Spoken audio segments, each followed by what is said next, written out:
वरदे हरी विठ्ठल. श्री ज्ञानदेव तुकाराम पंढरीनाथ भगवान की जय.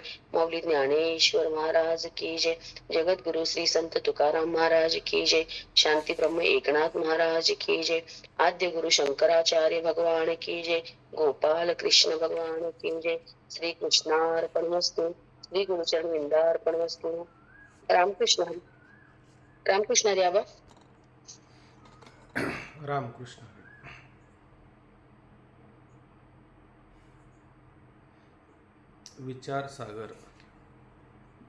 विचारसागर ग्रंथामध्ये तरंग चौथा आणि चौथ्या तरंगामध्ये आज आपण परिणाम व विवर्त याचे लक्षण पाहणार या ठिकाणी आहोत. परंतु हे लक्षण पाहत असताना कालचा विषय थोडा लक्षात घ्या की काल शिष्याने शंका त्या ठिकाणी तयार केलेल्या होत्या. तर शंका करण्याच्या मागचं कारण असं होतं की सत्ख्यातीचं मत त्या ठिकाणी असंगत आहे, म्हणून त्या सत्ख्यातीचं मत खंडन करण्याकरता श्रीगुरूंनी त्या ठिकाणी अनेक प्रकारचा युक्तिवाद केलेला होता. म्हणजे तो युक्तिवाद सांगत असताना शुक्तीचा जर त्या ठिकाणी भस्म झाला तर रजताचा पण भस्म व्हायला पाहिजे होता. किंवा रजेवरती कोणाला अनेक प्रकारचे पदार्थ प्रतीला येतात, आहे का नाही. मग त्या एवढ्या लहानशा रजेवरती एवढे पदार्थ राहणं संभव नाही. किंवा स्वप्नामध्ये अनेक प्रकारचे शेकडो पर्वत नद्या नाऱ्या त्या ठिकाणी प्रतीला येतात, तिथं जागा होत नाही, असं होत नाही. किंवा त्याचा भार होतो, असं कधी त्या ठिकाणी होत नाही. किंवा मृगजळाचा दृष्ट देऊन जमीन ओली कधी होत नाही. किंवा कापसाच्या ढिगावर गुंजा ठेवून अशा पद्धतीने त्या ठिकाणी अग्नी प्रज्वलित झाल्यासारखा दिसतो, पण तो कधी कशाला जळत नाही. अशा अनेक प्रकार त्या ठिकाणी दृष्टांत दिले आणि सांगितलं की सत्ख्याती मत असंगत आहे. आणि हे पदार्थ जे दोषापासून उत्पन्न होतात ते केवळ फक्त दोषवानाला दिसतात. घटपट वगैरे पदार्थ जे आपल्याला सर्वांना पाहायला मिळतात तसे मात्र ते पाहायला मिळत नाही. म्हणून ते सगळे कसे आहेत, अनिर्वचनीय त्या ठिकाणी आहेत असं त्या ठिकाणी सांगितलं. तेव्हा शिष्याने एक त्या ठिकाणी शंका केली की हे सगळे पदार्थ मिथ्या आहे. मग मिथ्या पदार्थ जो असतो तो मिथ्या पदार्थ सुखदुःखाला कारण मात्र कधी होत नाही. मग ते सुखदुःखाला कसे कारण होतात याविषयी शंका आणि समाधान त्या ठिकाणी केलं त्याने. ठीक आहे. त्यावरती श्रीगुरू सांगतात की बाबा हे जे मिथ्या पदार्थ तुम्ही सांगता आणि हे सुखदुःखाला कारण होत नाही असं जे सांगतात, पण तसं नाही आहे. मग ते पदार्थ जे आहेत त्या पदार्थावर असणारी काय आपली अनुकूल प्रतिकूल असणारी बुद्धी सुखदुःखाला कारण आहे. कारण बुद्धी काय करते, निश्चय त्या ठिकाणी करणारी असते. बुद्धी निश्चय म्हणजे बुद्धी निश्चय करते हा पदार्थ आपल्याला अनुकूल आहे त्याच्याविषयी आपल्याला सुख वाटतं, आणि हा पदार्थ आपल्याला दुःखरूप आहे त्याच्याविषयी आपल्याला काय वाटतं, दुःख त्या ठिकाणी वाटत असतं. म्हणून सुखदुःखाला कारण काय, तर सुखदुःखाला ते मिथ्या पदार्थ आहे म्हणून ते सुखदुःखाला कारण आहे असं नाही. तर त्या पदार्थाविषयी सत्यत्व किंवा मिथ्यात्व अशा प्रकारचा जो निश्चय आहे ना तोच मात्र त्या सुखदुःखाला कारण त्या ठिकाणी ठरतो.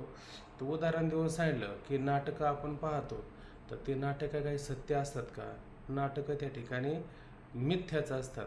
मग ते मिथ्या नाटकं म्हणा किंवा तो गारुड्याचा खेळ आपण बाजारामध्ये यात्रेत पाहतो, मग त्या खेळामध्ये आपल्याला तर सुखदुःख होतच असतं. मग तो व्हायला नाही पाहिजे कारण ते खोटं आहे ना. नाटक म्हणा, चित्रपट म्हणा, असे हे सगळे खेळ आपण त्या ठिकाणी पाहतो. तर हे खेळ काय सत्य असतात का, हे मिथ्या असतात. तरी त्यापासून उलट आपण पैसे देऊन ते खेळ पाहत असतो. मग मिथ्या असले तर त्याच्याविषयी काय सत्यत्व आणि मिथ्यात्व हेच काय सुखदुःखाला कारण आहे. सत्यत्व मिथ्यात्व म्हणजे त्याच्याविषयी अनुकूल प्रतिकूल ज्ञान हे मात्र आपल्या सुखदुःखाला कारण असतं. तो पदार्थ सुखदुःखाला कारण आहे का, तो पदार्थ सुखदुःखाला कारण मात्र नसतो. ठीक आहे. आबा त्याच्यानं व्हिडिओ बंद झालाय तुमचा. हा करा ना चालू सगळेजण. तुमचा बंद झाला. आमचा बंद झाला का? होईल हा. चालू.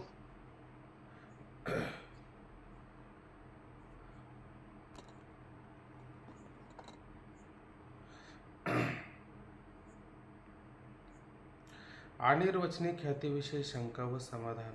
शिष्य, अहो ज्याप्रमाणे इतर लोकांनी रज्जू सर्पाच्या ठिकाणी निरनिळ्या कल्पना केल्या, आता ह्या अनिर्वचनीय ख्यातीविषयी एक शंका आणि त्याचं समाधान त्या ठिकाणी करतात.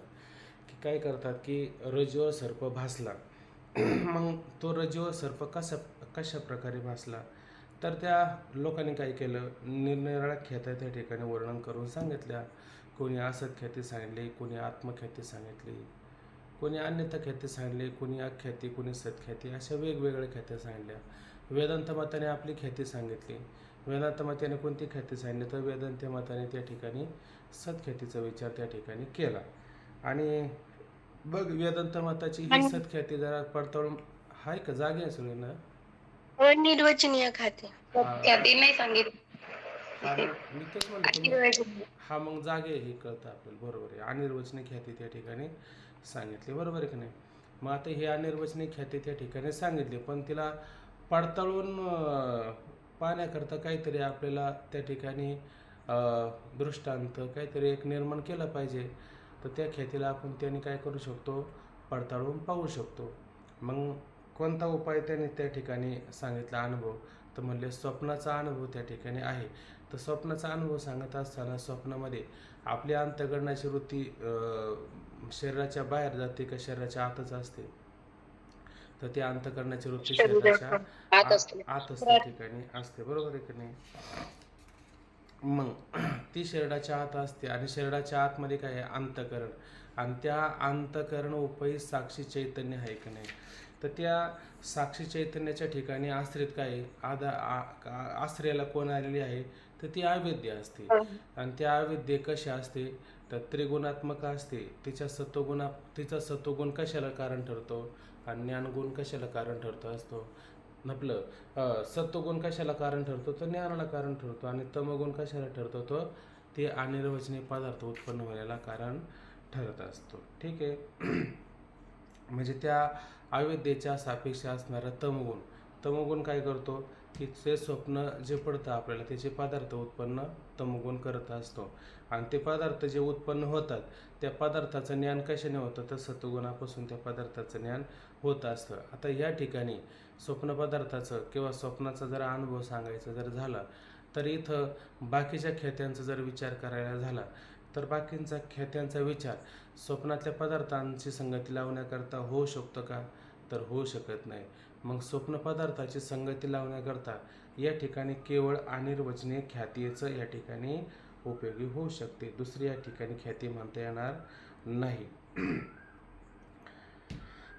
म्हणून आता शरीराच्या बाहेर असणारे पदार्थ असो किंवा शरीराच्या आत असणारे पदार्थ असो, शरीराच्या बाहेर काय रज्जू सर्प, शुक्तीवरती काय होतं आपल्याला, रज्जू सर्पाचा भ्रम होतो. ते पदार्थसुद्धा कसे होतात, अनिर्वचनीय उत्पन्न होतात. म्हणून आपण कोणती ख्यातीचा विचार करतो, अनिर्वचनीय ख्यातीचा विचार करतो. दुसरी ख्याती सांगता येईल का, स्वप्नाच्या म्हणजे शरीराच्या बाहेर रज्जूवर सर्प आणि सर्पाचं ज्ञान, आणि अंतःकरणामध्ये काय स्वप्न पदार्थ आणि त्या पदार्थाचं ज्ञान, याची संगती लावण्याकरता कोणत्या ख्यातीचा विचार करावा लागतो, तर त्या ठिकाणी अनिर्वचनीय ख्यातीचाच विचार करावा लागतो.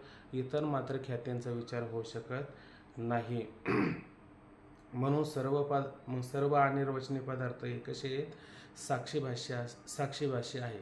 मग हे साक्षी भाष्य म्हणजे काय, तर साक्षी भाष्य शब्दाचा विचार करताना त्यांनी असं त्या ठिकाणी म्हटलं की ज्या अविद्या वृत्तीनं जेव्हा साक्षी त्याचं प्रकाशन करतो, जेव्हा अंतःकरण वृत्ती तिथपर्यंत जात नाही ना, स्वप्नामध्ये जे काही पदार्थ आपल्याला प्रतीला येत असतात, तर ते अंतःकरण वृत्तीचं ज्ञान म्हणता येईल का त्या ठिकाणी. जर अंतःकरण वृत्तीचं जर ज्ञान आहे असं जर म्हटलं, तर ते पदार्थ सत्य म्हणावं का मिथ्या म्हणावं बरं, ते पदार्थ आपल्याला सत्य मानता येईल का मिथ्या मानता येईल. अंतःकरण वृत्तीनं जर ज्ञान जर होत असेल, तर ते पदार्थ ते पदार्थ सत्य सत्य म्हणाल. सत्य असतील ते. सत्य असतात ना, ते पदार्थ सत्य हं. असतात. आणि ज्या पदार्थाचं अविद्या वृत्तीनं प्रकाशन केलं जातं, प्रकाशन तर तो चैतन्यच करत असतो, पण अविद्या वृत्तीनं प्रकाशन केलं जातं त्या पदार्थांना आपण काय म्हणतो? मिथ्या म्हणतो. मिथ्या किंवा भ्रम म्हणतो. हा की नाही. आणि मग साक्षी भाषा आपण कशाला म्हणतो?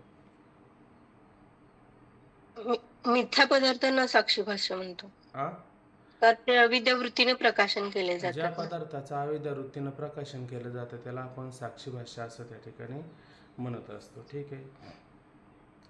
रजवैदिकाच्या ठिकाणी अनिर्वचनीय सर्पाधिक आणि त्याचे ज्ञान यात वास भ्रम किंवा अध्यास असं म्हणतात. आता रजूवर सर्पाधिक वगैरे असं म्हणतो आपण, हे का नाही. तर हे कसे उत्पन्न होतात? अनिर्वचनीय उत्पन्न होतात.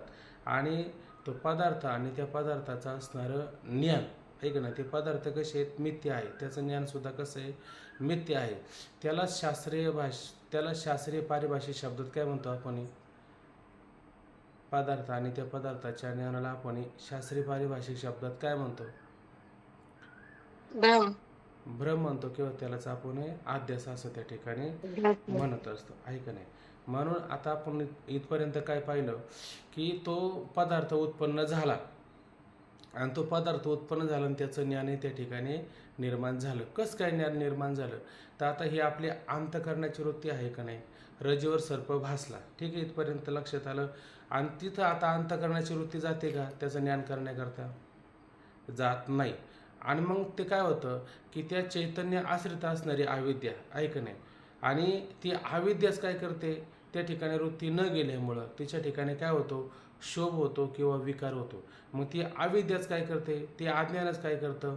विकार रूपाने त्या ठिकाणी परिणाम पावतं. काय विकार होतं बरं त्याचा?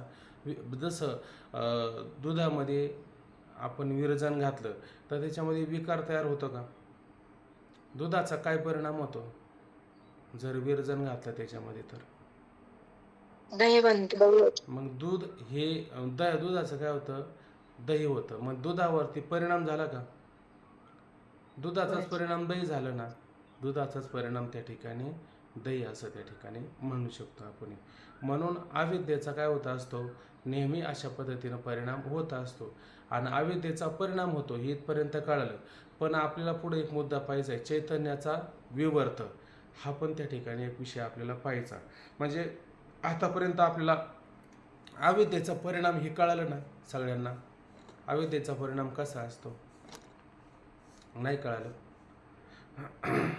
मला अशी शंका येते का फक्त तुम्ही बोलता, पण कसे बोलता, काय बोलता? आता बोलता ही गोष्ट ठीक आहे, पण बाकीचे फक्त मला हे दिसतात, पण काय बोलतात की नाही, त्यांना काही कळतं की नाही, काही माहीत नाही, काहीच लक्षात येत नाही. बरं सांगणारं तर किती दिवस सांगणार आहे? बरं काय असतं, जो खरोखर झोपला ना तो जागा होतो. जो खरोखर झोपलेला असतो तो जागा होतो. पण जो झोपेचं नाटक करतो ना त्याला अख्खा तरंग जरी संपला आणि अख्खा ग्रंथ जरी संपला तरी तो सावध होईल का? तो कधीच सावध होणार नाही, कारण तो जाणीवपूर्वक तसं करत असतो, असं करत असतो. करू नये तसं ते. चला आता काय करतात हे, पहिल्यांदा ग्रंथकार काय करतात? विधान करतात, आहे का नाही. मग विधान आधी करायचं आणि मग त्याची परिभाषा काय करतात हे ग्रंथकारानंतर शिकवत असतात. आतापर्यंत आपण अविद्येचा परिणाम पाहिला, आता आपण चैतन्याचा विवर्त त्या ठिकाणी पाहणार आहोत. मग चैतन्याचं विवर्त म्हणजे चैतन्य कुठं असतं? अंतःकरण उपहित, रज्जू उपहित, आहे का नाही, ह्या ठिकाणी चैतन्य आपण त्या ठिकाणी पाहिलं. आता हे चैतन्य आपण त्या ठिकाणी पाहिलं, ही चैतन्य वेगवेगळे आपल्याला पाहायला मिळाले का नाही? का चैतन्य एकच असतं? चैतन्य वेगवेगळे आहेत का चैतन्य एकच आहे? एकच आहे चैतन्य. मग अंतःकरण उपय चैतन्य, रज्जू उपय चैतन्य, अशी वेगवेगळी नावं त्याला आपण का दिली बरं? त्या देशात जातात ना ते, म्हणून त्यांना म्हणजे उपाधी सापेक्ष त्याला वेगवेगळे आपण काय दिलेली आहेत नावं त्या ठिकाणी दिलेली आहेत, आहे का नाही. मग ते चैतन्य, त्या चैतन्याचा विवर्त, विवर्त शब्दाचा अर्थ काय होतो बरं? अध्यास. अध्यास असं होतं, आहे का नाही. विवर्त शब्दाचा अर्थ अध्यास असा होतो, म्हणजे भ्रम असं होतं. आता खाली पहा, परिच्छेद क्रमांक 16. परिणाम व विवर्त याचे लक्षण. शिष्य, परिणाम व विवर्त या शब्दाचा अर्थ कृपा करून सांगा. आतापर्यंत आपल्याला परिणाम तर कळालाय का नाही? आतापर्यंत आपल्याला परिणाम हे चांगलं कळालेलं आहे, पण तरी एकदा परिणाम आणि त्याची व्याख्या आपण काय करू, बारकाईनं समजून घेऊ. आणि हे एकदा लक्षात आलं ना तर आपल्याला खरोखर कळेल की परमात्म्यावरती जगत कशा प्रकारे भासलं आणि हे जगत सत्य आहे का मिथ्य आहे. जर जगत मिथ्य आहे असा निश्चय झाला तर आपल्याला दुःख होईल का? दुःख स्वप्नात सुद्धा कधी येणार नाही, फक्त आपला निश्चय झाला पाहिजे. आणि निश्चय करण्याकरताच ग्रंथकाराने इतका मोठा अट्टहास या ठिकाणी केलेला आहे. तर शिष्य, परिणाम व विवर्त या शब्दाचा अर्थ कृपा करून सांगा. श्री गुरु, प्रथम परिणामाचे लक्षण सांगतो. आता पहिल्यांदा आपल्याला काय पाहिजे? परिणाम म्हणजे कशाचा परिणाम असतो? चैतन्याचा परिणाम सांगितला का अविद्येचा परिणाम सांगितला? अविद्येचा परिणाम. अविद्येचा म्हणजे जे ग्रंथात पाहताना ते पटकन उत्तर देऊन तयार होतात, आहे की नाही? श्री गुरु, प्रथम परिणामाचे लक्षण सांगतो. आता लक्षण पहा बरं का. आता परिणाम सांगायचं म्हणलं का उपादान कारण लक्षात घ्यायचं बरं का. ऐकून घ्या सगळ्यांनी. परिणाम म्हटलं का उपादान कारण आणि विवर्त म्हणलं का चैतन्य लक्षात घ्यायचं. परिणाम म्हणला का उपादान घ्यायचं आणि विवर्त म्हणलं का चैतन्य त्या ठिकाणी लगेच लक्षात घ्यायचं. तर आता हे उपादान कारण कशाला आपण म्हणतो? आता मागं पण पाहिलं की ज्याच्या असण्याने कार्य होतं नसण्याने कार्य होत नाही, किंवा ज्याच्या ज्याच्या असण्याने कार्य होत्या नसण्याने कार्य होत नाही त्याला उपादान कारण असं आपण त्या ठिकाणी म्हणतो. किंवा अजून त्याच्या व्याख्या त्या ठिकाणी दिलेल्या आहेत. कोणत्या लक्षात असेल तर सांगा वाटलं तर. परत आता ह्या ठिकाणी तसंच काम सांगितलं की कार्यात ज्याचा प्रवेश असतो व ज्याच्या वाचून कार्याचे अस्तित्व राहत नाही. कार्यात ज्याचा प्रवेश असतो, आहे का नाही? म्हणजे समजा आपण घट बनवला तर त्या घाटामध्ये कशाचा प्रवेश असतो? तर तो असणारा कुलाल म्हणा किंवा त्या ठिकाणी चक्र म्हणा किंवा त्या ठिकाणी ते चाकाला फिरवायला काठी वगैरे असते, आहे का नाही? या किंवा ते कुंभाराचा असणारं गाडो म्हणा, या सगळ्यांचा काय असतो? तर त्या घाटामध्ये प्रवेश असतो. आणि कुंभार जर नसेल किंवा त्या ठिकाणी चाक नसेल, दंड नसेल तर मडक्याचं अस्तित्व मात्र राहू शकत नाही, कारण ह्या सगळ्यांचा त्या असणाऱ्या घाटामध्ये काय असतो? प्रवेश असतो, बरोबर ना? घटामध्ये मातीचा प्रवेश असतो. गटामध्ये मातीचा. मग कुंभाराचा वगैरे काय प्रवेश असतो त्या घाटात? किंवा मग कुंभार म्हणा, ते चाक म्हणा, ते ह्या सगळ्यांचं काय हे कारण नाही का त्याला? निमित्त मात्र आहे. हे निमित्त कारण आहे. आणि त्याचं उपादान कारण कोणतं आहे? माती. मग मातीचाच काय असतो? घाटामध्ये प्रवेश असतो, बरोबर आहे की नाही? आणि माती नसेल तर घट राहील का? नाही राहणार. माती नसेल तर घट राहू शकत नाही, बरोबर आहे की नाही? म्हणून म्हणतात की कार्यात ज्याचा प्रवेश असतो म्हणजे घट रूपी कार्यामध्ये. आता हे कसं होतं, असं उलटं पालटं सांगितलं ना तर मग ऐकणारी मंडळी जे असतात ना ते लक्षपूर्वक ऐकतात. म्हणजे त्यांना असं वाटतं की इथं चुकतंय, मग त्यांना सवय लागलेली असते ना. जर मी काय जर असं उलटं पालटं बोललोच नाही, म्हणजे आता ही हातवटी आपण जाधवबाबांची शिकली, तुम्ही त्यांचे पाठ ऐकले तर ते असेच सांगतात. हे का सांगतात? की त्यांना शिकवण्याची हातवटी.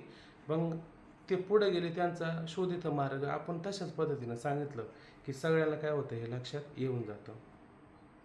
कार्यात ज्याचा प्रवेश असतो व ज्याच्या वाचून कार्याचे अस्तित्व राहत नाही. आता समजा माती नसेल तर मडक्याचं अस्तित्व राहील का? त्या घाटाला काय अस्तित्व राहील का? घाटातून सारी माती काढून घेतली तर त्या घाटाला काही अस्तित्व राहू शकत नाही, बरोबर आहे की नाही? म्हणून कार्यात ज्याचा म्हणजे घटरूपी कार्यात ज्याचा प्रवेश असतो व ज्याच्या वाचून कार्याचे अस्तित्व राहत नाही, म्हणजे घटरूपी कार्य राहत नाही, त्यास उपादान कारण म्हणावे असे मागे सांगितलेच आहे. आणि आम्ही वारंवार तसं सांगतच आहे, फक्त तुमच्या काय झालं पाहिजे ते लक्षात आलं पाहिजे. उपादानाच्या समान स्वभावान आणि अन्यथारूप तो परिणाम, आहे का नाही? आता ही प्रक्रिया जर ऐकताना आपल्याला जरा थोडं विलक्षण वाटतं, पण जर लक्ष देऊन जर ऐकलं तर याच्यामध्ये काही विलक्षणता नाही, अगदी सरळ सरळ असणारा हा काय विषय त्या ठिकाणी आहे. आता उपादान आपल्याला काय कळलं? घट कळलं का माती कळलं का कुंभार कळला? उपादान माती हे उपादान कळलं का नाही? आणि मातीपासून काय तयार झाला? घट तयार झाला, आहे का नाही? मग माती आणि घट यांचा स्वभाव कसा पाहिजे त्या ठिकाणी? समान पाहिजे, सारखं. आहे का नाही? याच्यामध्ये काही फरक नाही. बरं, मातीमध्ये पृथ्वीत्वाचा अंश आहे, बरोबर की नाही? आणि घटामध्ये कशाचा अंश आहे? पृथ्वीचाच अंश. पृथ्वीचाच अंश आहे पृथ्वीचा. ना. मातीमध्ये पृथ्वीचाचा अंश आला आणि घटामध्ये काय आहे? पृथ्वीचा अंश आला, बरोबर आहे की नाही? पण आता त्या दोन्हींच्या रूपाचा जर विचार जर केला तर मातीचं रूप कसं आहे? कण रूपाने असतं. माती कणाकाराने असते ना. आणि घट पण असा कणाकाराने असतो का तो एक आकाराने असतो, आकाराने असतो. आकाराने आहे असतो. का नाही? पण मग माती आणि घट ह्या दोघांमध्ये अंश कसे? पृथ्वीचे अंश असतात. म्हणजे स्वभाव समान आला का नाही? उपादानाचा हो. स्वभाव कसा आहे? समान आहे, आहे का नाही? आणि रूप कसं आहे त्या ठिकाणी? वेगळं समान आहे वेगळं. का अन्य आहे? रूप अन्यथा भिन्न. आहे. वेगळे. रूप त्या वेगळा. ठिकाणी अन्यथा आहे, बरोबर आहे की नाही? मग स्वभाव पाहिला तर समान आहे आणि रूपाचा विचार केला तर अन्य रूप त्या ठिकाणी आहे त्या ठिकाणी. म्हणून उपादानाच्या समान स्वभावान आणि अन्यथा रूप तो काय परिणाम त्या ठिकाणी सांगितलेला आहे. याचे स्पष्टीकरण असे आता उदाहरण देऊन सांगतात. माती घटाचे उपादान कारण आहे. मातीमध्ये आणि घटामध्ये पृथ्वीत्व आणि व्यावहारिकत्व हा समान म्हणजे सारखा स्वभाव आहे. आता माती असेल किंवा घट असेल, त्या मातीमध्ये म्हणा किंवा घटामध्ये म्हणा पृथ्वीचेच अंश असतात. आणि व्यावहारिकत्व, आता माती आणि घट हे कसे आहे त्या ठिकाणी? व्यावहारिक आहे का नाही? माती पण व्यावहारिक आहे का? माती प्रातिभाषिक आहे? घट व्यावहारिक आहे. प्रातिभाषिक आहे व्यावहारिक का? आहे. नाही, दोघं कसे आहे त्या ठिकाणी? व्यावहारिक त्या ठिकाणी सांगितलेलं आहे का नाही? मातीमध्ये आणि घटामध्ये पृथ्वीत्व आणि व्यावहारिकत्व हा समान म्हणजे सारखा स्वभाव आहे. आणि उपादान मृत्तिकेच्या स्वरूपाहून अन्यथा म्हणजे घट निराळ्या रूपाचा आहे. आता बघा, उपादान म्हणजे काय? माती, बरोबर की नाही? उपादान म्हणजे मृत्तिकेच्या स्वरूपाहून म्हणजे मातीच्या स्वरूपापेक्षा वेगळं काय? घट जो आहे. अन्यथा म्हणजे घट निराळ्या रूपाचा आहे, म्हणून मृत्तिकेचा परिणाम घट आहे. म्हणून मृत्तिका म्हणजे काय? माती. आणि त्या मातीचाच परिणाम काय झाला? घट झाला. दुधाचाच परिणाम काय झाला? दही. दही झाला, आहे का नाही? दुधाचाच परिणाम त्या ठिकाणी दही झाला. हे लक्षात आलं आपल्या सर्वांच्या? मग परिणाम कशाला म्हणायचं कळलं? सांगता येईल का कोणाला परिणामाची व्याख्या काय त्या ठिकाणी?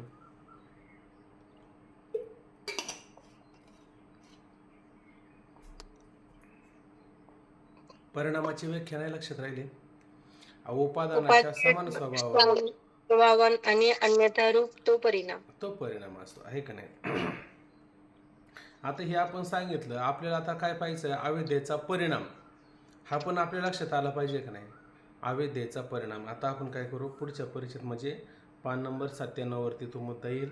आता आपण काय करू? अधिष्ठान जे आहे ते अधिष्ठान कोण आहे सगळ्या जगताला? ब्रह्म. चैतन्य. म्हणजे चैतन्य, आहे का नाही? अधिष्ठान त्या ठिकाणी आहे. तर ते अधिष्ठानच ह्या ठिकाणी काय आहे? तर ह्या ठिकाणी त्याचा विवर्त म्हणजे अध्यास कसा झाला तो पण आपण ह्या ठिकाणी पाहू. आता विवर्ताचे लक्षण सांगतो. बघा, आता अधिष्ठानाहून विपरीत स्वभावान आणि अन्यथा रूप तो विवर्त असं त्या ठिकाणी म्हणावा. आता याचं उदाहरण देऊन सांगतात की जसं स्थाणू कधी पाहिलं का कोणी? स्थाणू, खोड, मेढ, आहे का नाही? असं आपण पाहतो. पूर्वी ना ते खळं असायचं, खळं, आणि खळ्यामध्ये ना एक मेढ लावायची. मेढ नसेल कळालं ते एक खांब वगैरे असं ठेवायचं म्हणा. कशासाठी ते ठेवायचं? तर असं असायचं की खळ्यामध्ये जर ते धान्य जर करायचं जर झालं तर मध्ये एक खांब, खोड असं रावलेलं असायचं. आता ते दिसत नाही आणि आता ते राहिलं पण नाही तसं. तर ते समजा दिवसभर त्याच्यामध्ये खळ्यामध्ये ते काम झालं की ते खोड तसंच त्या ठिकाणी राहायचं. आणि जर कोणी असं आला दोरून जर पाहिलं तर असं वाटायचं की त्या खळ्यामध्ये कोणीतरी बसलेला आहे. किंवा शेतामध्ये बांधा असतो, तो बांधाच्या वरती झाड कापून टाकलं की तिथे एक खोड राहतं. त्या खोडालाच त्या संस्कृतमध्ये शब्द आलेला आहे स्थाणू, आहे का नाही? पण पूर्ण प्रकाश नाही, पूर्ण अंधकार नाही, असा मंद अंधकार आधी दोष असेल तर त्याच्यात असं वाटतं की कोणीतरी माणूस त्या बांधावरती बसलेला आहे असं आपल्याला त्या ठिकाणी वाटतं. बरोबर आहे की नाही? मग आता त्या ठिकाणी असणारा स्थाणू आहे का नाही आणि त्यावरती भासलेला पुरुष, या दोघांच्या सत्तेचा जर आपण विचार केला तर खोडाची सत्ता कोणती आहे आणि त्याच्यावर भासलेला जो पुरुष आहे त्याची सत्ता कोणती आहे बरं? खोडाची सत्ता कोणती म्हणता येईल आपल्याला? व्यावहारिक सत्ता म्हणता येईल का प्रातिभाषिक सत्ता म्हणता येईल? हे व्यावहारिक आहे आणि आपल्याला जो पुरुष भासतो तो प्रतिभासिक आहे. पुरुष त्या ठिकाणी कसं आहे? प्रातिभाषिक आहे आणि खोड जे आहे ते व्यावहारिक त्या ठिकाणी आहे का नाही? बरं, खाली पाहता आता त्याचा आपल्याला विपरीत स्वभावान आणि अन्यथा रूप त्या ठिकाणी पाहायचं. काय विपरीत आहे आणि काय अन्यथा आहे हे पण लक्षात घ्या. अधिष्ठानाहून विपरीत स्वभावान आणि अन्यथा रूप तो विवर्त, याचे स्पष्टीकरण असे की स्थाणूचे ठिकाणी पुरुष भ्रम होतो तेव्हा त्या भ्रमास अधिष्ठान स्थाणू असून तो व्यावहारिक आहे. आता त्या पुरुषाचा जो भ्रम होतोय की नाही, त्या पुरुषाच्या भ्रमाला अधिष्ठान कोण आहे? स्थाणू त्या ठिकाणी आहे. आणि स्थाणू कोणत्या सत्तेमध्ये येतो? तर स्थाणू व्यावहारिक सत्तेमध्ये येतो. व्यावहारिक सत्य म्हणजे दिवसा पण असतोच ना स्थाणू, रात्रीचं पण असतो, आणि मंद अंधकारादी दोष असेल तर स्थाणू असतोच ना त्या ठिकाणी. का स्थाणू गायब होतो कधी कधी? स्थाणू जसं आहे तसंच त्या ठिकाणी स्थाणू असतो. आणि पुरुष नेहमी असतो का? मंद अंधकारादी दोष असेल तर त्या ठिकाणीच आपल्याला तो पुरुष प्रतीतीला येतो. का नेहमी येतो? नेहमी येत नाही. मग त्याची सत्ता कोणती? त्या पुरुषाची प्रातिभाषिक सत्ता. आणि स्थाणूची त्या ठिकाणी असणारी सत्ता व्यावहारिक असणारी सत्ता आहे. तो व्यावहारिक आहे आणि पुरुष प्रातिभाषिक आहे. म्हणून अधिष्ठान जो स्थाणू त्याहून पुरुषाचा स्वभाव विपरीत असून स्वरूपही अन्यथा म्हणजे निराळा आहे. बघा बरं, आता त्यावरती स्थाणू आहे का नाही? आता स्थाणूचा स्वभाव आणि पुरुषाचा स्वभाव यामध्ये फरक आहे का नाही बरं?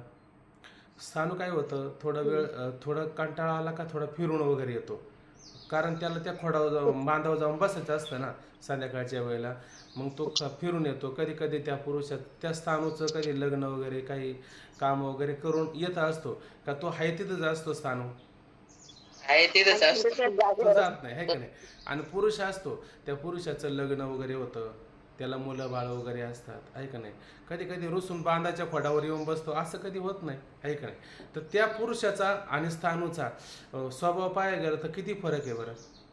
इतका फरक तर आहे का नाही? पुरुषाला फिरून यावं लागतं, पुरुष आपापली कामं रोज करतो, स्थाणू काही कोणती कामं करत नाही, जागच्या जागी बसला.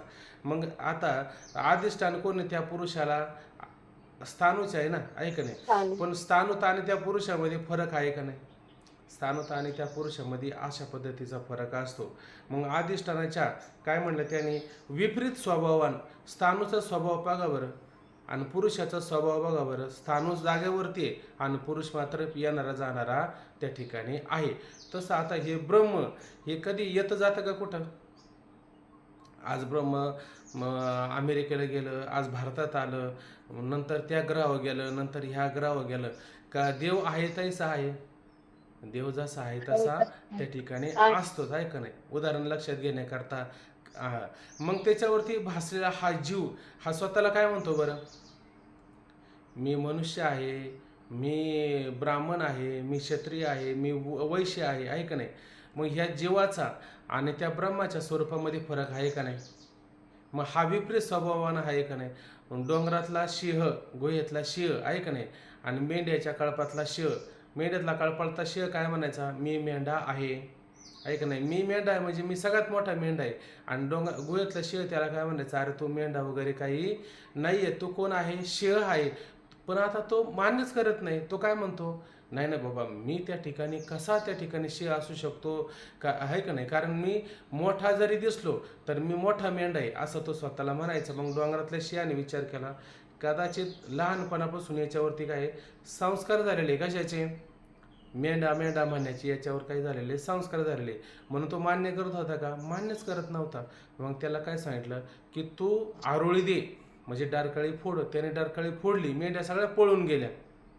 मग त्याच्या लक्षात आलं हे तर काय विपरीतच होत आहे. मग म्हटलं अरे बाबा तू कोणी शिळच आहे. मग त्याला समजून सांगण्याकरता एक पाण्याच्या समोर आणलं. म्हणले बघ आता तुझं रूप.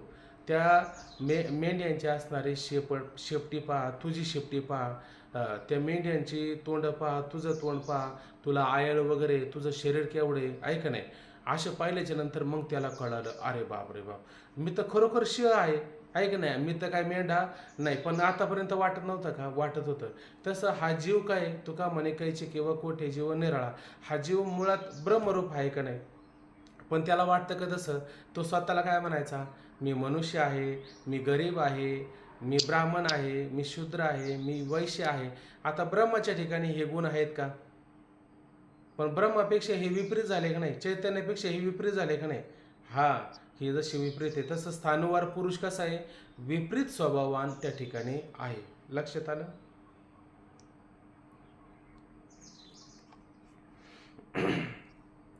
म्हणून अधिष्ठान जो सानू आणि त्यावर पुरुषाचा स्वभाव विपरीत असून अन्यथा म्हणजे निराळा आहे. ठीक आहे, हे कळलं तुम्हाला ना. स्थानूवरला पुरुष स्थानू आणि स्थानूचा स्वभाव कसा आहे, हालचाल करणार आहे का. नाही, आणि पुरुषाचा स्वभाव हालचाल करणार. हालचाल करणार आहे. म्हणजे स्वभावामध्ये बदल आहे का नाही. मग स्वभाव कसा आहे, एकमेकाचा विपरीत स्वभावान त्या ठिकाणी आहे. बरोबर की नाही. आता त्याचं आपल्याला काय पाहिजे, स्वभाव झाल्याच्या नंतर रूप. त्याचं रूप पाहिजे. दोघांच्या रूपामध्ये सारखेपणा आहे का, हे पण आपल्याला या ठिकाणी पाहिजे. म्हणून अधिष्ठान जो स्थान त्याहून पुरुषाचा स्वभाव विपरीत असून स्वरूपही अन्यथा म्हणजे निराळे आहे. ऐक नाही. आता त्या दोघांचा स्वरूपाचा जर विचार केला तर स्वरूप सारखं आहे का. स्थानूला कसे नाक कान डोळे वगैरे असतात, पुरुषाला कसे असतात का. स्थानूला नाक कान डोळे नसतातच त्या ठिकाणी, आहे का नाही. तसं चैतन्याला कधी नाक कान डोळे वगैरे आहे का. ब्रह्म सांगा बरं, त्याला असं कान असतात, असं नाक असतात, आहे का नाही. आणि जीवाला मात्र आहे का नाही. तो देहात आल्यामुळं अशा पद्धतीनं म्हणजे एकमेकाचा स्वरूपाचा विचार केला तर स्वरूप मात्र कसं आहे, वेगळं त्या ठिकाणी पाहायला मिळतं असतं. म्हणून त्याचं स्वरूपही अन्यथा म्हणजे निराळे आहे. याकरता स्थानूचा पुरुष हा विवर्त आहे. याकरता स्थानू म्हणजे ते खोड आणि त्याच्यावरती भासलेला पुरुष हा काय, विवर्त. विवर्त म्हणजेच काय, विवर्त म्हणजेच काय, भ्रम आहे का. अध्यास म्हणजे अध्यास किंवा त्याला भ्रम असं म्हणजेच विवर्त असं त्या ठिकाणी म्हणायचं. आता खाली पहा. त्याचप्रमाणे रज्जू उपहित आणि अंतकरण उपहित चैतन्य आश्रित जे हा थोडं बोलू का. हा म्हणजे परिणाम बघत असताना त्या दोन्हींचा स्वभाव एक आणि रूपानं म्हणजे जे असतात ते भिन्न, आणि विवर्त बघत असताना त्यांचा स्वभाव सुद्धा भिन्न आणि रूप सुद्धा भिन्न, असं घ्यायचं का. घेऊ. आता पुढे मुद्दा येणार पुढच्या पानावरती समजून सांगण्याकरता. त्याचप्रमाणे रज्जू उपहित आणि अंतकरण उपहित चैतन्य आश्रित जी अविद्या. आता अविद्येचा आपल्याला काय पाहिजे असतो बरं, अविद्येचा काय पाहिजे असतो, परिणाम पाहिजे असतो. म्हणजे आता आपण काय पाहणार आहे, अविद्येचा परिणाम. म्हणजे तुम्हाला जे विचारायचं की नाही तो मुद्दा या ठिकाणी आता परत उपस्थित झाला. त्याचप्रमाणे रज्जू उपहित आणि अंतकरण उपहित चैतन्य. आता चैतन्य कुठे घ्यायचं आपल्याला, चैतन्याचा विचार आणि अविद्येचा विचार. चैतन्याचा विवर्ताच्या ठिकाणी, चैतन्य विवर्ताच्या ठिकाणी घ्यायचं. हा, आणि अविद्या परिणामाच्या ठिकाणी घ्यायचे, आहे का नाही. मग परत आपल्याला लक्षात आलं पाहिजे. कारण आपलं आतापर्यंत काय चाललंय, अंतकरण उपहित म्हणा, रज्जू उपहित म्हणा, कोणतंही उपहित म्हणा, तिथं चैतन्य आणि त्या चैतन्याच्या आश्रित काय आहे, अविद्या. त्या अविद्येचा परिणाम होत असतो आणि चैतन्याचा काय होतो, भ्रम अध्यास किंवा त्याला विवर्त असं त्या ठिकाणी म्हटलं जातं. बघा. त्याचप्रमाणे रज्जू उपहित आणि अंतकरण उपहित चैतन्य आश्रित जी अविद्या म्हणून वर सांगितले आहे ती सर्प व त्याचे ज्ञान यास उपादान असून अनिर्वचनीय आहे. आता बघा काय म्हटलं की हे वर सांगितलं तीच काय सर्प व त्याचे ज्ञान. ऐक नाही, सर्प कधी उत्पन्न होतो? त्या अविद्येच्या आश्रित असणारा कोणता गुण जो सर्पाला उत्पन्न होण्याला कारण आहे? तमोगुण. आणि सर्पज्ञान होण्याला कारण काय? सत्वगुण. सत्वगुण. ऐक नाही, तो सत्वगुण अंतःकरणात धरायचा, अंतःकरण उपय चैतन्य आश्रित अविद्येच्या सापेक्ष धरायचा, का रज्जू उपय चैतन्य आश्रित अविद्येच्या सापेक्ष धरायचा? अंतःकरण उपहित. अंतःकरण उपय चैतन्य आश्रित अविद्येच्या सत्वगुणाचा परिणाम त्याचं ज्ञान असं सांगितलं नाही. अविद्या तर काय दोन्हीकडे त्या ठिकाणी आहे. ऐक नाही, आणि त्या सगळ्याला उपादान कारण कोण आहे? मी काय म्हणतो की तो रज्जू असेल किंवा ते सर्प असेल, त्या सगळ्याला उपादान कारण. आता उपादान कारण म्हणजे त्रिगुणाचं म्हणजेच ती अविद्या आहे ना. अविद्या. तेच उपादान कारण झाले ना अविद्या सगळ्याला. कशाला? सर्प आणि सर्पाच्या ज्ञानाला. फक्त तिचे गुण. ऐक नाही, मग ते गुणाचं कार्यामध्ये येतात की नाही? का कार्यामध्ये गुण नसतात? गुण असतात. आहे का नाही? म्हणजे ऊसामध्ये जे गुण आहे तेच गुण कशात येतात? साखरेमध्ये येतात. काही येत नाही साखरेमध्ये? येतात. आहे का नाही? साखरेमध्ये ते गुण येत असतात. म्हणजे अविद्येचे जे गुण असतात ते जे कार्य असतं त्या कार्यामध्ये ते गुण येतच असतात, हे लक्षात घ्यायचं असतं. म्हणून उपादान असून कशी येते? अनिर्वचनीय. अनिर्वचनीय काय म्हणायचं? अनिर्वचनीय शब्दाचा विचार काय केला? सत नाही, असत नाही, स्वतःहून विलक्षण आहे. म्हणून ते सगळं कसं आहे? अनिर्वचनीय उत्पन्न होणारे आहेत. आणि सर्प व त्याचे ज्ञान ही दोन्हीही अनिर्वचनीय आहे. ऐक नाही, एक तर पहिली गोष्ट ते सर्प त्याचं ज्ञान हे उपादान असून अनिर्वचनीय आहे, आणि सर्प व त्याचे ज्ञान हे दोन्ही सुद्धा कसे आहेत? हे सगळंच अनिर्वचनीय. उत्पन्न झालेलं अनिर्वचनीय, त्याचं ज्ञान सुद्धा कसं आहे? अनिर्वचनीय. कारण ते टिकतं का कधी? यादा रज्जूचं ज्ञान झालं तर सर्प टिकतो का?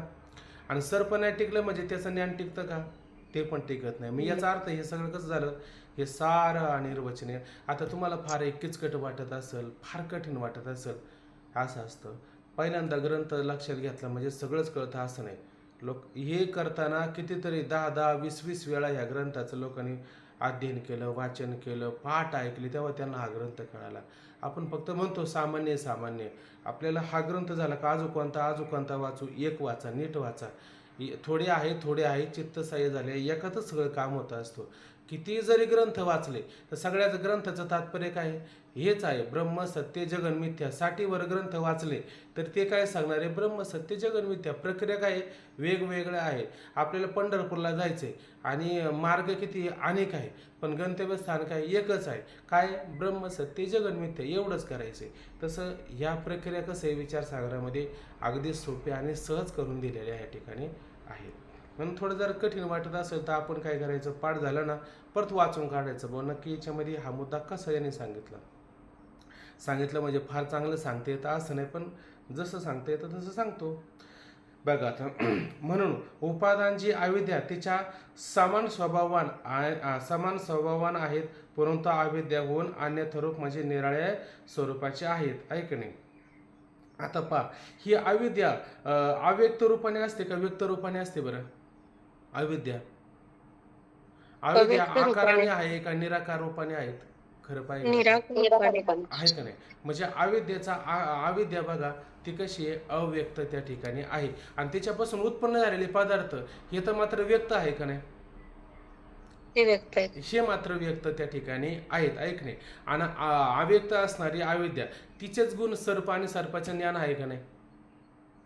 तिचंच गुण सर्प आणि सर्पाचं त्या ठिकाणी काय ज्ञान होण्याला कारण आहे.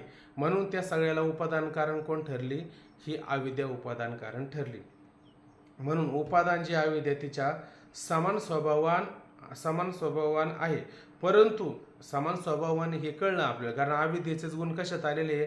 सर्प आणि सर्पाच्या ज्ञानाकरता आलेले. ठीक आहे, बर. पण आता ते अन्यथा रूप कसे हे पण पहा. परंतु अविद्ये होऊन अन्यथा रूप म्हणजे निराळ्या स्वरूपाचे आहे. आता अविद्या कशी आहे? अव्यक्त आहे. ठीक आहे. आणि रज्जू आणि सर्प व्यक्त रूपाने आहे. मग रूप बदललं का नाही? रूप मात्र बदललेलं त्या ठिकाणी आहे. का गुण बदलले? रूप गुण बदलले. आहे तेच राहतात, आहे का नाही? साखर आणि ऊस आहे का नाही, याच्यामध्ये फरक आहे का नाही? फरक आहे. तसं अविद्या आणि रज्जू आणि सर्प याच्यामध्ये फरक आहे का नाही? फरक आहे का नाही? म्हणून त्याच्यामध्ये रूपामध्ये बदल होतो. म्हणून परंतु अविद्याहून अन्यथा रूप म्हणजे निराळ्या स्वरूपाचे आहे, म्हणून ती अविद्येचा परिणाम आहे. ठीक आहे. आता बघा, आता हे अनिर्वचनीय हे सगळं माया कार्य आहे का नाही? ती माया कशी आहे? तैसे सतना सत होय जे विचाराचे नामनस आहे. आता हे माया वगैरे हे सगळे शब्द आता काय, आता हळूहळू आपल्याला पुढे यायला सुरुवात होणार आहे. मग त्याची काय करायचे, आपल्याला थोडी जाणीव करून द्यायची. तर आता ते मायाचं वर्णन करताना माऊली काय म्हणतात? तैशी सतना सत होय जे विचाराचे नामनस आहे, आयशा परिचय आहे अनादी म्हणती. याच्यातलं पुढचं नाही घ्यायचं, माग आधीचं घ्यायचं की तैशी सत ना असत होय. ते सत्य किंवा असत्य आहे का? सतही नाही आणि असतही नाही. तसं रज्जूवर भासलेलं सर्प म्हणजे ही अविद्या सतही नाही आणि असतही नाही. आणि तिचं कार्य रज्जू सर्प, तो रज्जू आणि सर्प सत किंवा असत आहे का? जशी माया सतही नाही असतही नाही सता सतावून विलक्षण आहे, तशी त्याच्यावरती भासलेला सर्प तो पण सत नाही असत नाही सता सतावून विलक्षण त्या ठिकाणी आहे. म्हणजे गुण आणि तसंच कार्य त्या ठिकाणी असतं. ठीक आहे. आता आपल्याला चैतन्याचा विवर्त जरा थोडा लक्षात घ्यायचा. आपल्याला आता थोडं आधी सांगून झालं, आता त्याचा विचार इथं करू आपण.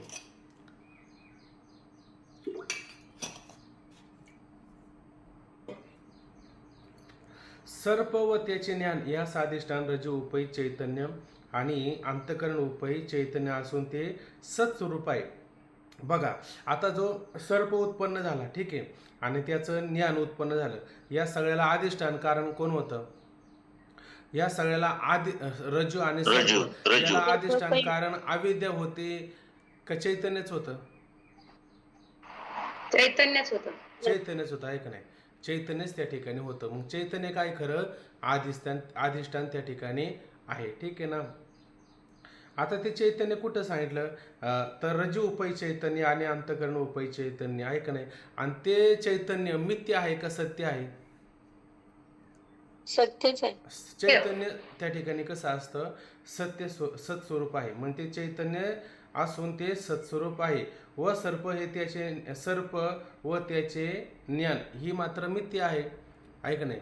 मग त्या चैतन्य, आता हे सर्प आणि सर्पाचं ज्ञान जे आपल्याला प्रतीतीला आलं, बरोबर आहे की नाही? जे प्रतीतीला आलं, पण ते कशावरती प्रतीतीला आलं? तर त्या असणाऱ्या चैतन्यावरती हे प्रतीतीला आलेलं आहे. म्हणजे प्रतीतीला आलेलं असतं ते फक्त काय, काही काळापर्यंत आपल्याला त्या ठिकाणी भासतं. जसं आपण आरशाच्या पुढं गेलो तर आरशाच्या पुढं आपल्याला काय होतं की आपलं प्रतिबिंब आपल्याला पाहायला मिळत असतं. पण आपल्याला प्रतिबिंब पाहायला मिळालं कशामुळं? आरशामुळं. पण ते आपल्याला दोन दिसतात की नाही, एक आपण आणि एक ते, बरोबर आहे की नाही? उदाहरण देऊन सांगायचं झालं तर ओवी मला आठवत नाही, तर काय केला, एक व्यक्ती बाजारामध्ये गेला तर त्याने कधी आरसा वगैरे पाहिला नव्हता, आहे का नाही? आणि तो त्या दुकानामध्ये बरेच आरसे वगैरे लावले होते आणि त्याने आरशात पाहिलं, तो म्हणतो हा पाहुणा काय छान आहे हो. आता त्याने आपल्यालाच पाहिलं की नाही, कुठं? आरशामध्ये पाहिलं. म्हणला काय पाहुणा छान आहे म्हणला. तर दुकानदाराला विचारलं, पाहुणा छान आहे हो, आहे का नाही? हे केवढ्याला मिळतं? आता काय माहिती याला आरसा असं म्हणतात, ते माहीत नव्हतं. ते म्हणले, त्या दुकानदाराला काय करायचं आहे, ते म्हणला पैसे दे 50 रुपये आणि पाहुणा घरी घेऊन जा. त्याने उचलला आरसा आणि घरी घेऊन आला, आहे का नाही? आरसा आतल्या खोलीमध्ये ठेवला. म्हणले आता त्याला कळतच नव्हतं, त्याने कधी आरसा पाहिलाच नव्हता. ठेवला आरसा आतमध्ये, आहे का नाही? आणि बाहेर आला. मग बाहेर आल्याच्या नंतर आपल्या बायकोला सांगू लागला, म्हणले पाहुणा आहे आतमध्ये, काही त्रास देऊ नको पाहुण्याला, आहे का? पाहुणा होता का तिथं? पाहुणा नव्हता. आणि बायको म्हणले, कोणता पाहुणा आलाय नक्की तो तरी बघू द्या. तिने बिचाऱ्याने कधी आरसा पाहिला नव्हता. ती पण आतमध्ये गेली आणि गेल्याच्या नंतर म्हटली, इथं तर याने दुसरी बाई आणून ठेवली आणि मला म्हणतो पाहुणा आणून ठेवला. वा रे वा. तिनं कधी आरसा पाहिलाच नव्हता. तिनं कोणाला पाहिलं? स्वतःलाच पाहिलं. आणि आली बाहेर तन करीत. पै दर्पणाहून चोखे दोन्ही होती सन्मुखे, तेथ एरियर देखे आपण पैजेसे. हा, एरी देखे परस्पर आपण आपल्यालाच त्या ठिकाणी पाहत असतो, आहे का नाही? आहे का नाही? एकची दिसरे दुसरे ते दर्पणाच्या आधारे एकच दोन दिसू लागलं म्हणून वाद होऊ मग ती म्हणू लागली, याने आतमध्ये आणून ठेवली बाई आणि म्हणतात पाहुणा आणून ठेवला. वा रे वा, असं वाचतं का म्हणले. मग आली बाहेर आणि मोठमोठे आरडाओरडा करू लागले. सासू म्हणले नक्की झालं तरी काय. काय म्हणजे म्हणले तुमच्या मुलाने बघा आता हे काय केलं म्हणे. काय झालं म्हणले दुसरीच बाई आणून ठेवली. मग सासू म्हणले थांबा मला बघू द्या म्हणले. घरातच कुठं जायचं बाहेर बघायला. सासू गेली, तिनंही बिचाऱ्यानं कधी आरसा पाहिला नव्हता. ती आतमध्ये गेली आणि पाहिल्याच्या नंतर अरे इथं तर म्हातारी आणून ठेवली आणि हे म्हणे आरसा बाई आणून ठेवली. ते म्हणले नाही म्हाताऱ्या माणसाला घरात आणून ठेवलं, सेवा करतो माझ्या मुलाला नावं ठेवते म्हणले. तुला वाटतं का काही हे का नाही. तर त्या दोघींची भांडणं त्या सासऱ्याने ऐकलं. सासरा म्हणला का वाद घालता, काय झालं म्हणले. ती म्हणायची त्या बाईला आणून ठेवलं, सासू म्हणायची म्हातारीला आणून ठेवलं. आम्हाला मीच जाऊन बघतो नक्की खरं काय खोटं काय. याने जाऊन पाहिल्याच्या नंतर काय झालं, तो कोण होतं तिथं, त्यांनी याला स्वतःलाच पाहिलं आणि तुम्हाला वा म्हाताऱ्या माणसाला आणून ठेवलं. यांचं काय घेता, कुणी नाहीचे, कुणी बाई नाही, कुणी म्हातारी नाही, म्हातारा माणूस आणून ठेवले. जाऊ दे राहू द्या म्हणले त्या बिचाऱ्याला, आपला मुलगा चांगला आहे, काही त्याचा संशय घेऊ नका, ऐका नाही. तर मग अशा पद्धतीने तो मुलगा पण आला. म्हणलं पाहुणा व्यवस्थित आहे ना. म्हणले पाहुणा नाही, ते म्हणे बाई आहे. ते म्हणे बाई नाही, ते म्हणे म्हातारी आहे. म्हातारा नाही म्हातारी. ते म्हणले पाहुणाच पहिला बाहेर काढा रे गड्या. ते आरसा आणला आहे का नाही. आणि त्या आरशाला मग म्हणले मला बघू द्या आणि त्याने वडावड सुरू केला आणि त्याच्यात आरसा फुटून गेला. त्याच्यातले आता आरसा फुटल्यावर बाकीचे लोक दिसतील का. सरोवर आटे प्रतिमा नाही. सरोवरामध्ये जोर सरोवर आहे पाणी तोवर आपल्याला प्रतिमा दिसते. ते आटल्यावर प्रतिमा दिसेल का आपल्याला, आहे का नाही. मग भ्रमामुळेच आपल्याला दोन वाटतात की नाही. वास्तविक पाहिलं तर दोन आहे का, दोन मात्र नाही. मुळात ते कसं आहे, त्या ठिकाणी एकच आहे. परंतु त्या सत्स्वरूप असणाऱ्या परमात्म्याच्या ठिकाणी काय, त्याच्या ठिकाणीच आपल्याला हे काय मायामुळं सगळं प्रतीला येत असतं. समुद्र आहे का नाही, समुद्रावरती तरंग उत्पन्न होतात. मग नुसतेच समुद्रावरती तरंग उत्पन्न होतात का, वाऱ्याची पण आवश्यकता असते. वाऱ्याची पण वा आवश्यकता हा, असते. तसं नुसतं चैतन्य आहे, सत्स्वरूप आहे, पण अविद्या परिणाम करायला जर नसेल तर तरंग कसे काय उत्पन्न होतील, तरंग उत्पन्न होणार नाही. मग अविद्या पण आहे का नाही, अविद्या पण आहे, पण अविद्येचा परिणाम होत असतो. अविद्येचेच गुण त्या ठिकाणी आकारले येतात. काही चैतन्याचं आकारलं येतं, चैतन्य कसं आकारले, ते मुळात निराकार असणारे चैतन्य आकाराला आले, आहे का नाही. मग ते आकाराला कसं येतं, जसं स्वप्नामध्ये हे सगळे पदार्थ आपल्याला आकाराला येतात की नाही. हा, आणि जागा झाल्यावर कुठे ते पदार्थ असतात, म्हणजेच ते पदार्थ नसतात, ते मिथ्या असतात. सत्य स्वरूप परमात्मा असतो, त्याच्यावरतीच हे जगत आपल्याला काय होतं, प्रतीला येत असतं. ठीक आहे, खाली पाहता परत वाचतो. सर्प व त्याचे ज्ञान या अधिष्ठान रज्जू उपय चैतन्य आणि अंतकरण उपय चैतन्य असून ते चैतन्य कसे सत्स्वरूप आहे. सर्प व त्याचे ज्ञान हे मात्र काय, त्याच्यावरती प्रतीला येणारे हे मात्र मिथ्या आहेत. म्हणून अधिष्ठानाहून विपरीत स्वभावान असून अन्यथा रूप म्हणजे निराळ्या स्वरूपाची आहे. बघा आता, म्हणून बघा त्या चैतन्यावरती हे सगळं प्रतीला आलं का नाही. तर हे सगळं प्रतीला आल्याच्या नंतर हे कसं आहे, तर विपरीत स्वभावान आहे. बरोबर आहे का नाही. समुद्राचं पाणी किती व्यापक आहे त्या ठिकाणी, आणि तरंग एवढा आहे का नाही. एवढा तरंग समुद्र इतका व्यापक आहे, आहे का नाही. फरक आहे का नाही दोघांमध्ये.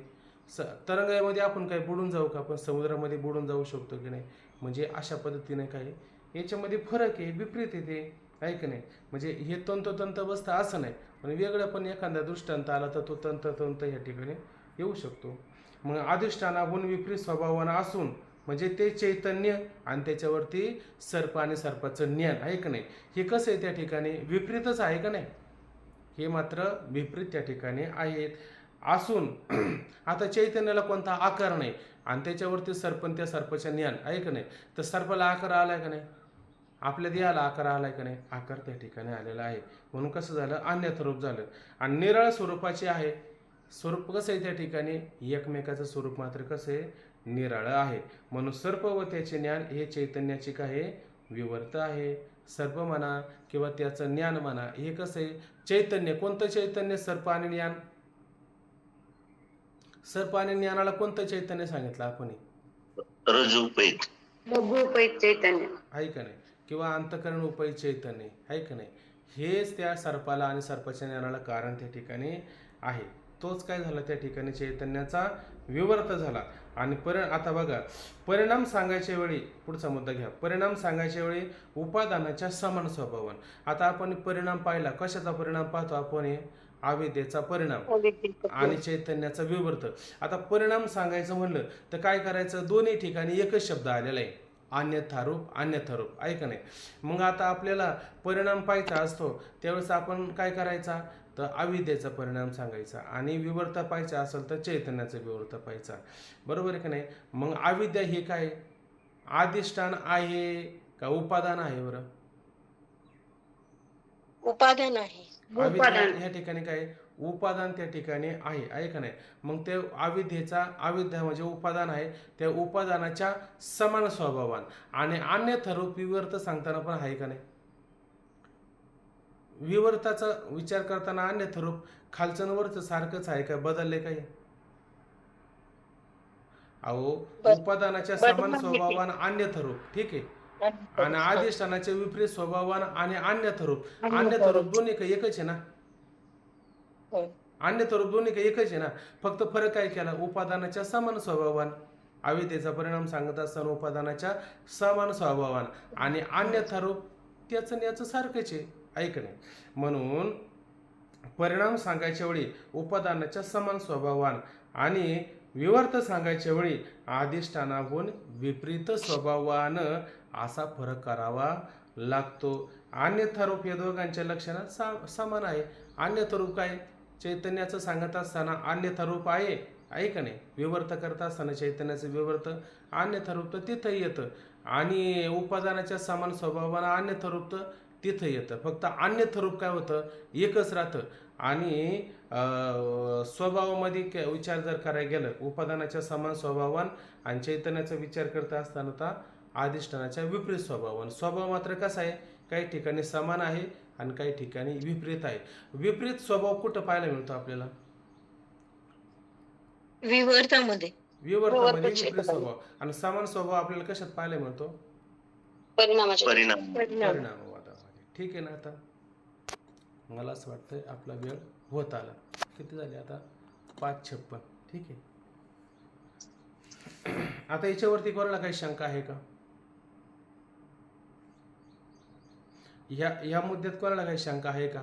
शंका कोणाला, म्हणजे समजा काही जर त्याच्यातलं समजत असेल आणि काही जर समजत नसेल तर शंका येईल, आणि काही जर समजलं नाही तर मग फारच शंका येणार नाही, आणि पूर्ण जर समजलं असेल तर मग शंकाच येणार नाही. बोला. शेवटचा मुद्दा जरा थोडासा. शेवटचा मुद्दा परत एकदा सांगा. बरं काय मुद्दा आहे तेवढं सांगा, मी सांगतो. उपादानाच्या समान स्वभावान आणि विवर्त सांगायचं त्यावेळेला, म्हणजे आता जे सांगितलं तेच ना, की जर परिणाम घ्यायचा असला, अविद्येचा परिणाम जेव्हा आपण घेतोय त्यावेळेला तो स्वभाव समान असतो आणि रूपानं मात्र वेगळा असतो. रूप मात्र आणि अन्यथा विवर्त असतं. ज्यावेळेला विवर्त म्हणजे चैतन्याच्या ठिकाणी विवर्त सांगायचं त्यावेळेला मात्र स्वभाव विपरीत असतो आणि रूप मात्र अन्यथा असतं. रूपानं सुद्धा भिन्न असतात का समान असू शकतात. रूप अन्यथा असतं ना दोघांचं. अन्यथा दोन्ही वेगळे असतात. चैतन्याचं विवर्त सांगत असताना रूप अन्यथाच घ्यायचं, आणि उपादानाचा सुद्धा विचार करताना रूप कसं घ्यायचं, अन्यथा घ्यायचं. आणि स्वभाव सांगत असताना एका ठिकाणी समान स्वभाव आहे आणि एका ठिकाणी विपरीत स्वभाव आहे. समान स्वभाव कशाचा आहे बरं, परिणामामध्ये समान स्वभाव आहे का नाही, आणि विवर्तामध्ये विपरीत स्वभावान आहे. म्हणजे विपरीत स्वभावाने रूप पण अन्यथा अन्यथा रूप तर दोन्हीकडे पण आहेच ना. अन्यथा अन्यथा रूप दोन्हीकडे पण आहेच. बरोबर. दुधाचं दही झालं, परिणाम झाला ना, पण रूप बदललं का नाही. अहो, ते पातळ असतं, हे घट्ट असतं, ते गोड असतं दूध, आणि हे आंबट असतं, आहे का नाही. हे अन्यथा आहे का नाही, हे अन्यथा त्या ठिकाणी आहे का नाही. दूध कसं असतं, सफेद असतं, आणि दही कसं असतं, ते पण सफेदच असतं ना, सफेदच असतं त्या ठिकाणी. ठीक आहे, आलं सर्वांच्या लक्षात. थांबायचं आता, थांबून घ्या आता. जास्त आता उद्याचा मुद्दा आपण उद्याला पाहू वाटलं सर, कारण हा मुद्दा आजचा तुम्हाला जरा थोडा किचकट गेला असं. कारण जर किचकट गेला तर आपल्याला आता काय, आपल्याला आता अंगावर घेतलं म्हणजे आपल्या तिथपर्यंत नेऊन पोचवलंच पाहिजे कसं का होईना, आहे का नाही. म्हणून आता त्याला दात खडक वगैरे खाऊन कसं तरी करून, आहे का नाही, कसं तरी करून आता आपल्याला नांदायला तर लागणारच, काही पर्याय नाही आपल्याकडं. ठीक आहे ना. चला आता, ओम पूर्णमदः पूर्णमिदं पूर्णात् पूर्णमुदच्यते पूर्णस्य